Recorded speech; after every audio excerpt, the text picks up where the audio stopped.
do you not know that in a race all the runners run, but only one gets the prize? Run in such a way as to get the prize. Everyone who competes in the games goes into strict training. They do it to get a crown that will not last, but we do it to get a crown that will last forever. Therefore I do not run like a man running aimlessly.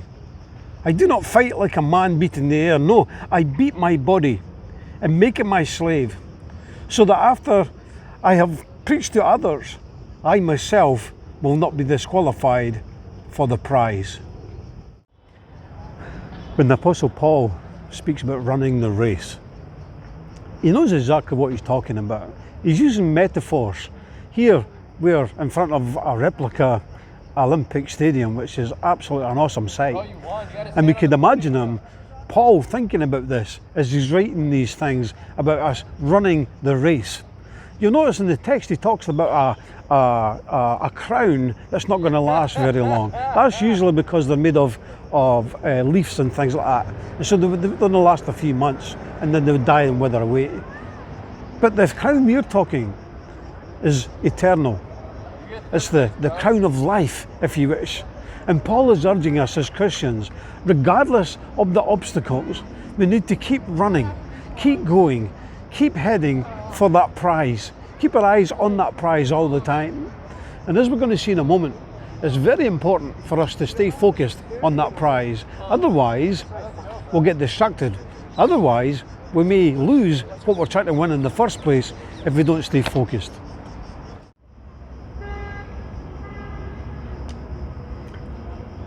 Therefore, since we are surrounded by such a great crowd of witnesses, let us throw off everything that hinders and the sin that so easily entangles, and let us run with perseverance the race marked out for us.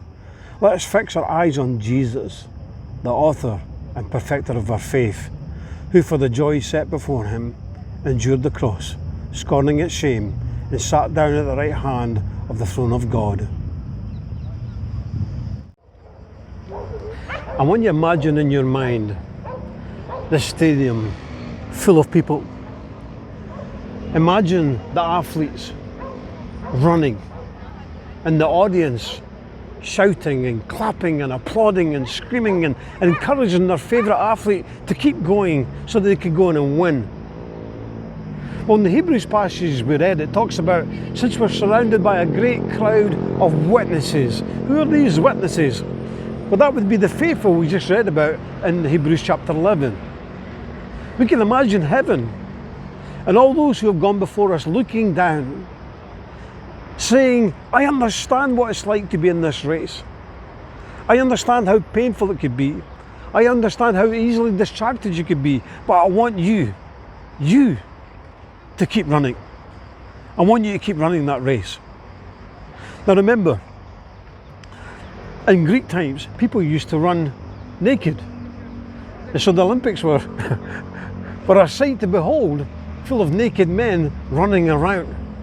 And the Hebrew writer tells us that we have to remove everything that so easily entangles us, all the sin that comes in our life. In other words, we're supposed to run freely, with nothing holding us back, nothing distracting us here and pulling us in this direction and that direction. And you'll notice also, if you ask any athlete what is the worst thing they could do during a race, and they're going to say to you, look over your shoulder to see where the competition is. Everyone will tell you that's the worst thing.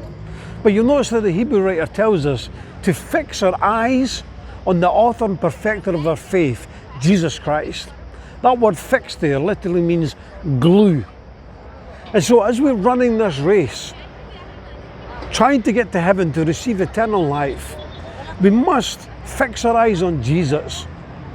Regardless of what's going on around us, regardless of the distraction here, regardless of the temptation here, we must focus on Jesus if we've got any hope to make to the end. Because ultimately, our goal is to receive eternal life.